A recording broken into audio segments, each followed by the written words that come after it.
Hi everyone, I hope you all must be doing great. And in this video, we will be talking about PIQ, which stands for Personal Information Questionnaire.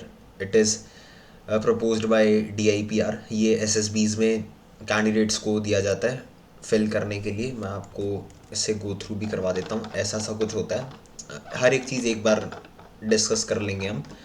But उससे पहले कि ये PIQ क्या है आपको पता लग गया कि ये क्या है और हाउ टू फिल इट वो हम डिस्कस करेंगे. The important part, see it is very easy PG to fill it, but हम फिर भी कहीं निगलेक्ट कर देते हैं इस चीज़ को, या हम एक दो बार प्रैक्टिस नहीं करते PIQ फिल करना, और वहाँ जाके हम गड़बड़ करते हैं ड्यूरिंग आर SSB.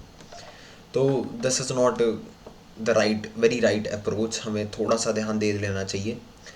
डुएबल है और काफ़ी अंडररेटेड है ये चीज़. कोई ज़्यादा इसके ऊपर बात नहीं करता है, या जो करते भी हैं वो कोचिंग इंस्टीट्यूट्स में या इस्टाब्लिश्ड जो ऑर्गेनाइजेशंस हैं जो SSB के लिए ट्रेन करते हैं बच्चों को, वहाँ पे इंडीड PIQ की प्रैक्टिस तक कराई जाती है. एक दो बार या तीन चार बार बच्चे उसको भर के देखते हैं. ठीक है, अब आ जाते हैं हम मेन पार्ट पे. And I have one more important thing before we proceed. मेरे पास अपना खुद का जो PIQ मैंने भरा था और जिस अटेम्प्ट में मैं रेकमेंड हुआ था उसकी फ़ोटो पड़ी है. मतलब वो है मेरे पास. If I get we are 160 around subscribers. If I get 50 shares over this video, I will make it public. उसके ऊपर सारा लिखा हुआ है, क्या हॉबीज़ इंटरेस्ट्स मैंने लिखी थी, आउटस्टैंडिंग अचीवमेंट्स इफ़ एनी. हालांकि मेरी थी नहीं, वो ब्लैंक था. तो आपको उससे रेफरेंस मिल जाएगा. The only reason I am willing to public it कि मेरा जो PIQ है उसमें कोई ख़ास अचीवमेंट, कोई ख़ास हॉबीज़ या कुछ एक्सेप्शनल नहीं है. काफ़ी बच्चे ये कर जाते हैं कि मैंने यार नेशनल लेवल पे कोई स्पोर्ट्स नहीं खेली या कुछ नहीं किया, तो how will I get selected, या वो मेरे को क्यों करेंगे. But that is not the case. अब हम इस पे आ जाते हैं. हमारे PIQ फॉर्म पे ऐसा दिखता है. ये क्या लिखा है, गोपनीय कॉन्फिडेंशियल पर्सनल इंफॉर्मेशन क्वेश्चनेयर. ये नंबर 107A है, रिवाइज्ड. जो आपका OIR का सेट होता है ना, उसमें भी ऐसे DIPR ऐसे करके लिखा होता है और यहाँ पे कुछ नंबर होते हैं. ठीक है, ये है OIR stands for officers intelligence rating. अगर आपने मेरी पहले वाली ये वाली वीडियो देखी होगी, पहली वाली, ये DIPR के बारे में थोड़ा बहुत देख लेना. मैं तुम्हें दिखाता हूँ यार.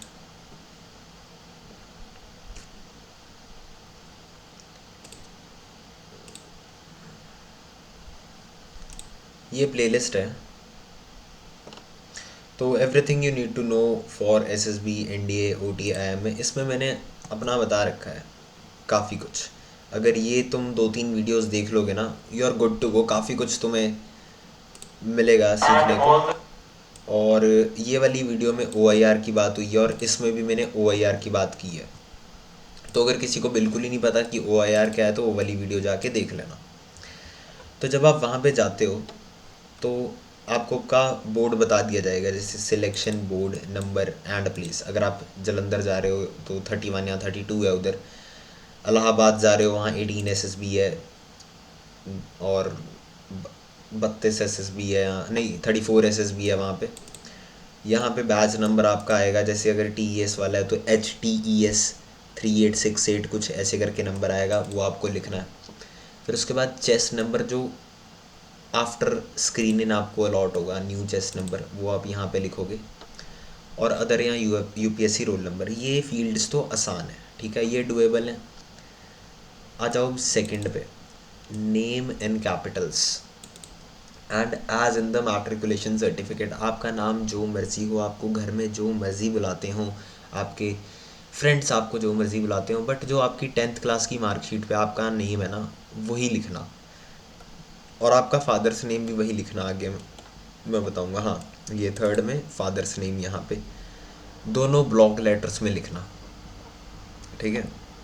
मेरा PIQ देखना होगा तो मैंने तुम्हें तरीका बता दिया, 50 shares over this video and you will get it. Fourth A, place of maximum residence, place, district और स्टेट लिखनी है। मेरा एग्जांपल ले लेता हूँ, मैं रहता हूँ ज़ीरकपुर में, तो ज़ीरकपुर, फिर मोहाली, फिर पंजाब, फिर उसके बाद उसकी अप्रॉक्सीमेट पॉपुलेशन दे देनी है। तो यहाँ पे अराउंड 1 लाख है पॉपुलेशन। उसके बाद कोशिश करो कि रिडंडेंसी कम कर दो, जैसे हम कोड में करते हैं। 4A यहाँ पे तुमने आंसर कर दिया इस जगह में, 4A का तुमने यहाँ पे आंसर कर दिया। फिर यहाँ पे अगर तुम्हारा place of present residence same है, अगर आप कहीं हॉस्टल में या इधर उधर नहीं रह रहे हो अपने घर से दूर, तो फिर यहाँ पे वो लिखो सेम एज 4A। फिर अगर आपका परमानेंट रेजिडेंस, जैसे काफ़ी मेरे व्यूअर्स हैं वो डिफेंस बैकग्राउंड से होंगे, तो उनके घर चेंज होते रहते हैं, उनके फादर साहब की पोस्टिंग इधर उधर आती रहती होगी, तो उनका परमानेंट रेजिडेंस कहीं और होता है, तो यहाँ पे वो अपना परमानेंट रेजिडेंस भरना। मेरे केस में 4A 4B और 4C सेम था। यहाँ पे पूछा गया है वेदर डिस्ट्रिक्ट HQ और नॉट। अब जैसे if I take example of, अगर चंडीगढ़ का लूँ मैं, तो अगर मैं चंडीगढ़ में रहता होता तो वो एक डिस्ट्रिक्ट HQ में काउंट होगा, ठीक है। फिर आ जाओ फिफ्थ में, state and district, I believe this is doable. ये जो ऑर्डर है ना, ये ठीक से लिखना, ठीक है। Punjab and SS Nagar, in my case religion Hindu, whether SC ST OBC general, mother tongue Hindi, date of birth 31/1/2005। यहाँ पे लिख लेना भाई अपना मैरिड, सिंगल, जो शादीशुदा हैं वो मैरिड लिखना, जो 10+2 एंट्रीज़ वाले हैं वो सिंगल लिखना। तो ये सिक्स्थ ABC से गो थ्रू हो जाओ। पेरेंट्स अलाइव, येस और नो, आपको you have to mention it, और you have to mention if not alive your age at the time of mother's या फादर्स डेथ। और इस PIQ को भरवाने का उनका पर्पस ये है, the moment you will sit in front of the IO interviewing officer, तो उनको आपके बारे में कुछ नहीं पता है, वो they just know your chest number. और दूसरी चीज़ उनको हेल्प करेगी while they interview you is this form. यही फॉर्म आपकी पर्सनालिटी झलका रहा है। जब आप शांत हो या कुछ बोल नहीं रहे हो, वो एक बार गो थ्रू होते हैं आपके फॉर्म से आपको इंटरव्यू करने से पहले। तो इसको हमने बहुत ध्यान से और प्यार से भरना है। आपसे 4-5 फॉर्म भरवाए जाएंगे उधर, मतलब एक नहीं कि एक भर दिया, तो टीडियस टास्क होता है उधर। हालांकि साहब वगैरह उधर टाइम दे देते हैं, बट एक दो बार प्रैक्टिस कर लेना, जैसे मैं बोल रहा हूँ। तो फिर आ जाओ पर्टिकुलर्स में, education, occupation and income per month. अपने फादर साहब की या मदर की एजुकेशन कितनी है, अभी वो क्या काम कर रहे हैं, ऑक्यूपेशन और इनकम, ठीक है। गार्जियन स्किप कर सकते हो, ब्रदर सिस्टर जो भी हैं मेंशन कर दो, उनकी एजुकेशन और इनकम में नॉट एप्लीकेबल NA लिख सकते हो आप। फिर उसके बाद एजुकेशनल रिकॉर्ड, 10+2 एंट्रीज़ वालों के लिए यहीं तक वो है, बाकी ये ब्लैंक छोड़ देना। Full name of institution, board लिखना CBSE, ठीक है, और कला CBSE आएगा यहाँ पे। ईयर कौन से में आप पास आउट हुए हो, जैसे मैं 2020 में 10वीं की है। डिवीजन एंड मार्क्स, यहाँ पे ना एक यहाँ से एक लाइन खींचना, ऊपर बनाना फर्स्ट डिवीजन, नीचे लिखना marks. Medium of instruction English और हिंदी, फिर लिखना बॉर्डर या डे स्कॉलर, मेरा था बॉर्डर। और आउटस्टैंडिंग अचीवमेंट इफ़ एनी, मेरी कुछ थी नहीं तो इसको छोड़ दो। Outstanding achievement if any, educational record में ये होता है कि आपको कुछ रिकग्नाइज़ किया हो फॉर, आपने टॉप मारा है, हाँ कुछ ऐसे हिसाब, कुछ और मत लिख देना कि मैंने अपनी क्लास में सेकंड हाईएस्ट मार्क्स वो किए, तो ऐसे नहीं होता। फिर आ जाओ टेंथ का सेम एज इट इज़। फिर उसके बाद ग्रेजुएशन में फुल नेम ऑफ इंस्टीट्यूशन, यहाँ पे बोर्ड यूनिवर्सिटी, बोर्ड क्या यूनिवर्सिटी लिखना। ईयर जोन से में आप पास आउट होगे वो वाला आएगा यहाँ पे। फिर उसके बाद डिवीजन एंड मार्क्स, अगर कोई सेमेस्टर का हुआ है या नहीं। मीडियम ऑफ इंस्ट्रक्शन, मैं डे स्कॉलर था तो मैंने डे स्कॉलर लिखा था। फिर आ जाओ सेकंड पेज पे, एज, ईयर्स एंड मंथ्स। तो मैंने जब अपनी फर्स्ट एसएसबी दी तो मेरा था 17 ईयर्स एंड 8 मंथ्स। ठीक है, हाइट मुझे याद नहीं, वेट मुझे याद नहीं, वेट का अंडर वेट ही था मैं, काफ़ी कम था मेरा weight. Present occupation and personal monthly income if any, तो नहीं है एज ऑफ नाउ, तो इसको आप छोड़ सकते हो। एनसीसी ट्रेनिंग आपको इम्पार्टेड है, अगर एक्चुअल में इम्पार्टेड है तो आप यहाँ पे येस करो, वरना नो करने में कोई हार्म नहीं है। अगर आप येस करोगे तो you can expect some questions regarding NCC. ठीक है, काफ़ी बच्चे ऐसे होंगे जिन्होंने नहीं भी ली होगी, वो यहाँ पे येस कर देंगे ऐसा सोच के कि भाई हम रेकमेंड हो जाएंगे। ऐसा नहीं है भाई, कुछ भी नहीं है ऐसा। ठीक है, और यहाँ पे आपको टोटल ट्रेनिंग इन मंथ्स बतानी है। ठीक है, इन मंथ्स। और विंग आपका कौन सा था, आर्मी विंग, नेवी विंग या एयरफोर्स विंग। आपके सर्टिफिकेट में आपकी कौन सी डिवीज़न आई है, ए बी सी। ठीक है, सॉरी नहीं, ये सीनियर डिवीज़न है, सीनियर डिवीज़न है या जूनियर डिवीज़न है। सर्टिफिकेट ऑब्टेन्ड में वो हाइफन लगा के लिखने को बोलते हैं कि कौन सा ग्रेड आया आपका, ग्रेड ए या बी। ठीक है, participation in games and sports आप बता सकते हो। अगर आपने रिप्रेजेंट किया अपने स्कूल, कॉलेज, यूनिवर्सिटी, अदर, तो आप यहाँ पे मेंशन कर सकते हो।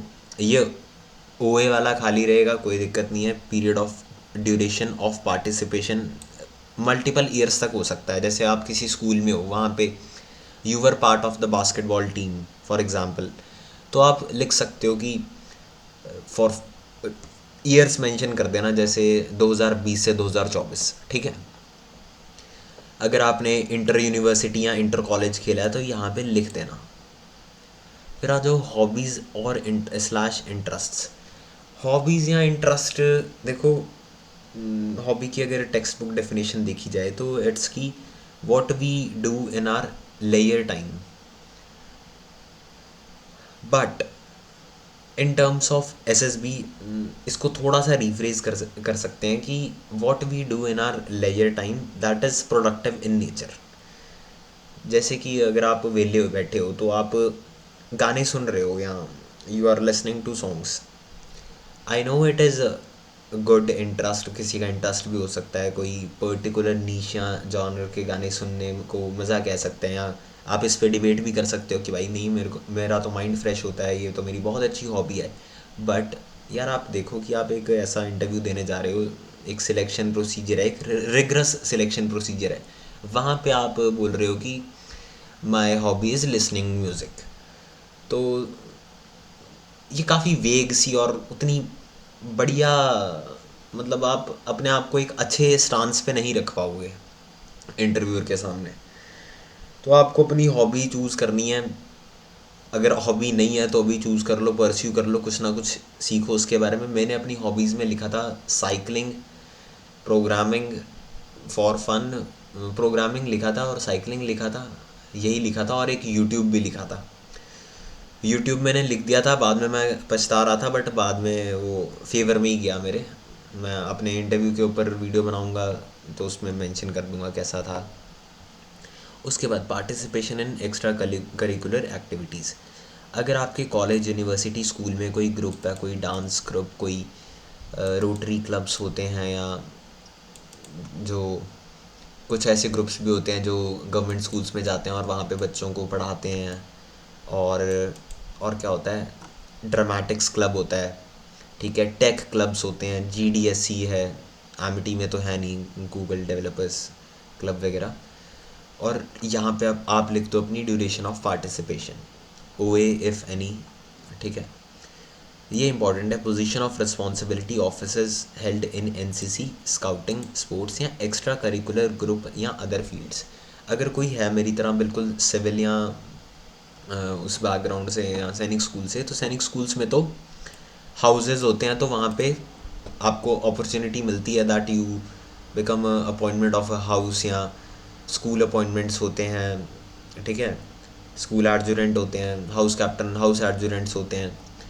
और अगर आपके स्कूल की टीम को आपने कहीं रिप्रेजेंट किया है, या you have the honour of being the team captain और टीम वाइस कैप्टन, तो उसको भी आप मेंशन कर सकते हो। हम इसी को आगे यहाँ पे फॉरवर्ड कर सकते हैं कि अगर कोई ग्रुप था और उसमें आपका कोई लीडिंग रोल था, जैसे एक टेक्नोमीटर ग्रुप हो गया, उसका XYZ कोई पर्सन है और उसने उसको सेटअप किया, वो सारा मैनेजमेंट देख रहा है, लॉजिस्टिक्स देख रहा है, तो आप यहाँ पे मेंशन कर सकते हो कि I was part of the I was part of the racing team of Technometer and ये वो फलाना ढिमकाना हमने ये सब किया। फिर आ जाओ nature of commission. Nature of commission पर ये है परमानेंट कमीशन है या शॉर्ट सर्विस कमीशन, वो आपको पता ही होगा आप कौन सी एंट्री के लिए जा रहे हो। Choice of service army navy air force, कौन सी SSB दे रहे हो। Number of chances availed in services, कितनी बार आप SSB दे चुके हो, ये है उसके बारे में। Details of previous interviews if any, ये भरने में बहुत आलस आता है लोगों को, तो ये प्लीज़ आप एक बार देख लेना, सीरियल नंबर भी देख लेना, कब कौन सी कब कब गए थे, डेट टूट, ठीक है, चेस्ट नंबर और बैच नंबर। तो दैट्स ऑल। ये जॉइन इंडियन आर्मी की वेबसाइट पे भी आपको दिखेगा, आपके लेफ़्ट वाले पैनल पे। ये तो हो गया इस वीडियो के लिए सब कुछ, मैं तेज़ तेज़ गो थ्रू करवाया है। अगर फिर भी किसी को कोई डाउट है कि यहाँ पे क्या लिखना है या क्या चीज़, मतलब और कोई और बेटर वे में इसको एक्सप्लेन करूँ, तो मुझे बता देना। बाकी इट्स डन।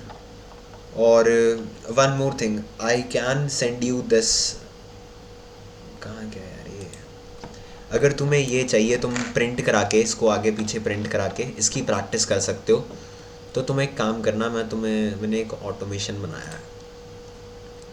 ये वाली मेरी रील है, day 12 of 100 days of code.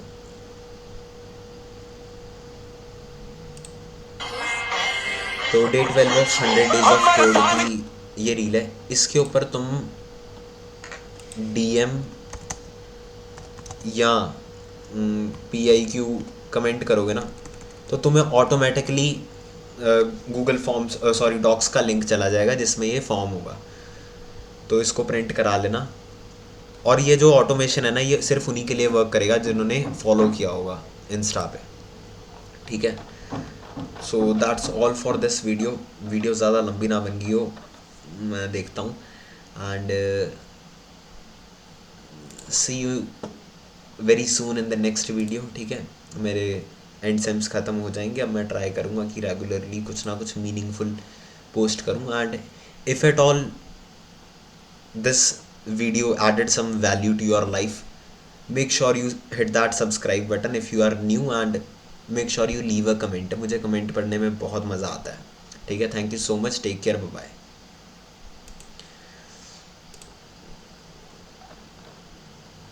ये दोबारा एक बार ऑटोमेशन विल वर्क,